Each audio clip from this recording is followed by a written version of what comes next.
So here we have the Ford Ecosport on a 66 plate. I'm going to start off by showing you inside the boot, and then we'll hop in and run through some controls on the inside of the car from there. As we approach the back of the car, you can see we have reversing sensors, plenty of boot space as well, along with that 60/40 split folding rear seat so that you can increase this boot space even further should you wish to do that. Okay, now that we're inside the car, we're going to start with the dials. On the left-hand side, we have the rev counter. We have the speedometer on the right-hand side, the fuel gauge in the middle at the bottom, and then above that, we have the main kind of trip computer section. You can change the information displayed there for various bits of fuel economy and trip computer info, including the total miles for the car, which are 13,976. We back out to the steering wheel. We have stereo and phone controls on the left-hand side just here, including voice activation for your phone. That can only be used once you paired the phone up, which is done by hitting the phone button and then following the instructions on screen above that. Now, at the moment, we're going to close that as we don't want to be pairing a phone. You can see the screen quite clearly.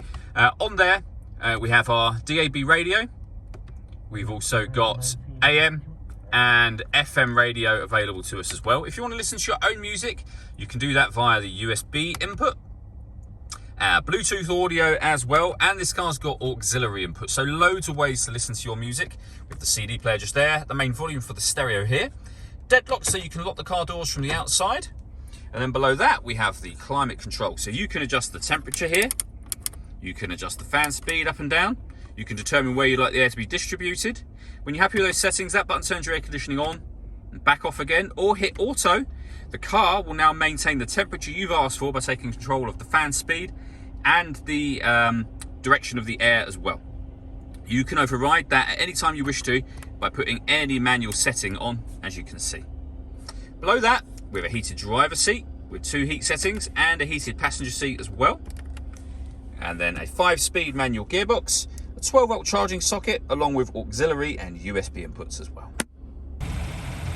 All that leaves me to say is thank you for taking the time to watch this video. If you'd like to come and see the car in person and have a test drive, please feel free to call either of our MJA sites. We'd love to hear from you soon.